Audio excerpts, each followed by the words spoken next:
Halo semuanya, perkenalkan nama aku Rina dari Prodi Manajemen.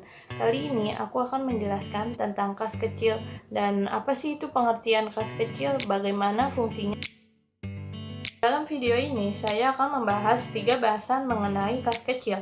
Yang pertama ada definisi dari kas kecil, yang kedua metode pencatatan kas kecil, dan yang ketiga adalah bagaimana cara membuat jurnal dan laporan kas kecil menggunakan metode tersebut.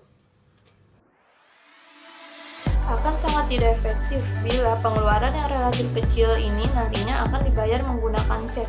Oleh karena itu, dengan adanya kas kecil maka dapat membiayai pembiayaan yang relatif kecil. Tentang kegiatan operasional dalam suatu perusahaan sering ditemukan adanya kebutuhan-kebutuhan yang jumlahnya relatif kecil.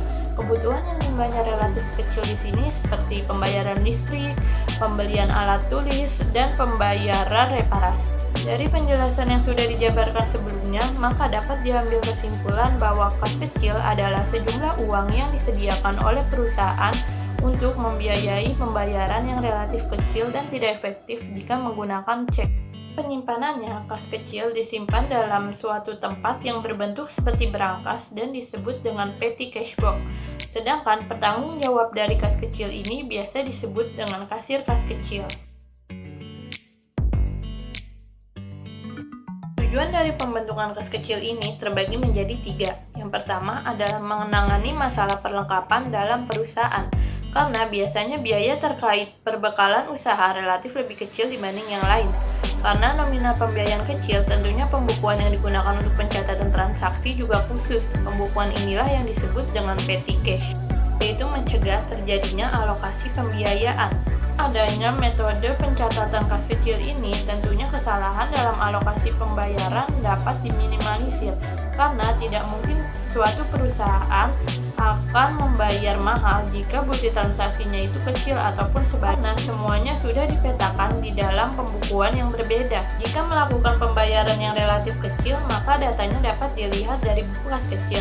Dan perusahaan jika ingin melakukan pembiayaan yang relatif besar, maka dapat dilihat datanya dari pembukuan yang lainnya dalam meringankan pekerjaan karyawan. Dengan adanya dana kas kecil, dana yang dikeluarkan menjadi lebih jelas. Hal itu berarti dapat digunakan sebagai analisis untuk bahan laporan. Karakteristik kas kecil dibagi menjadi 3. Yang pertama, jumlahnya dibatasi sesuai dengan kebutuhan. Biasanya pihak perusahaan tidak terlalu memberikan nominal yang begitu besar dalam pembentukan dan pengisian kembali dana kas kecil, karena fungsi kas kecil sendiri hanya untuk membiayai pembayaran yang bersifat rutin dan relatif kecil. Yang kedua itu pengisian kembali kas kecil dilakukan secara rutin sesuai dengan SOP yang berlaku. Biasanya pengisian kembali dana kas kecil ini dilakukan setiap bulan dan dilakukan pada awal bulan. Ketiga, dipakai untuk mendanai transaksi yang bersifat rutin dan relatif memiliki nominal yang kecil. Transaksi yang dimaksud di sini adalah pembayaran listrik, pembelian ATK, dan pembayaran materai. Selanjutnya kita akan masuk ke dalam metode pencatatan kas kecil. Di dalam metode pencatatan kas kecil sendiri terdapat 2 metode. Yang pertama, metode dana tetap atau impres metode, dan yang kedua, metode berubah-ubah atau fluctuation metode.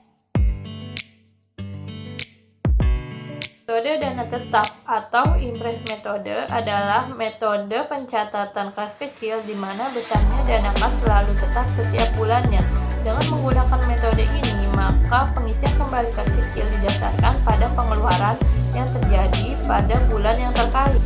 PTS melakukan pembentukan dana kas kecil sebesar 1 juta di bulan Mei. Kemudian di bulan Mei ini, PTS melakukan pengeluaran senilai 500.000.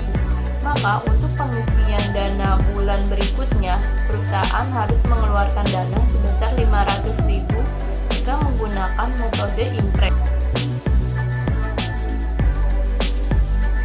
Selanjutnya ada metode fluktuasi. Metode fluktuasi adalah metode pencatatan kas kecil di mana kasnya selalu berubah-ubah. Dengan menggunakan metode ini, perusahaan akan melakukan pengisian kembali dana kas kecil sesuai dengan kebutuhan perusahaan.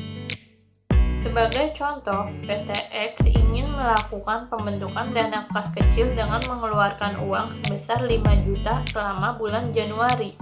Kemudian di bulan Januari ini PT X mengeluarkan pengeluaran sebesar 2.500.000.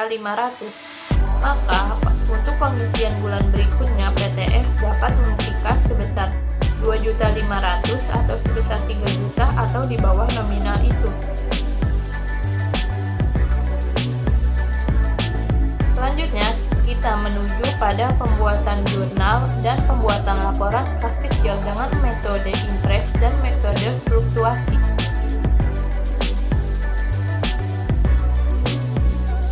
Dengan menggunakan contoh soal ini, kita akan mencoba membuat jurnal kas kecil dan laporan kas kecil menggunakan metode impres dan metode fluktuasi.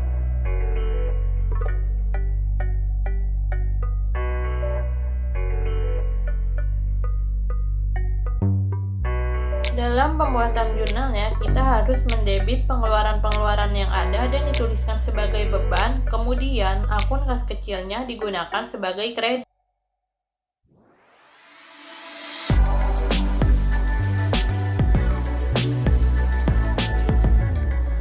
Pada pembuatan laporan kas kecil menggunakan sistem impres, kita harus menuliskan pos-pos yang tersedia dalam laporannya tersebut. Kemudian kita jumlahkan untuk mengetahui berapa sisa saldo yang dipunyai oleh perusahaan tersebut. Kemudian dari situlah kita dapat mengetahui berapa impres atau dana yang dibutuhkan untuk pengisian kembali pada periode berikutnya. Dari laporan ini kita dapat mengetahui bahwa pengeluaran yang dilakukan oleh PT tersebut selama bulan Mei sebesar 655.000. Sehingga dana yang dibutuhkan untuk pengisian kembali dana kas kecil untuk bulan berikutnya sebesar 655.000. Karena metode impres sendiri yaitu pengisiannya berdasarkan dengan pengeluaran.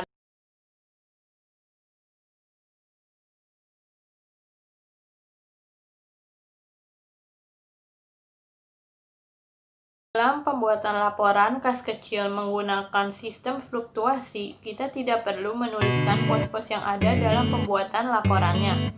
Dan tujuan pembuatan balance di sini adalah untuk mengetahui apakah antara pengeluaran dan pendapatan dari PT tersebut sudah sama atau belum. Dari laporan kas kecil menggunakan sistem fluktuasi ini diketahui pengeluaran perusahaan sebesar 655.000. Maka untuk pengisian pada periode berikutnya, perusahaan harus mengeluarkan uang dengan nominal di atas itu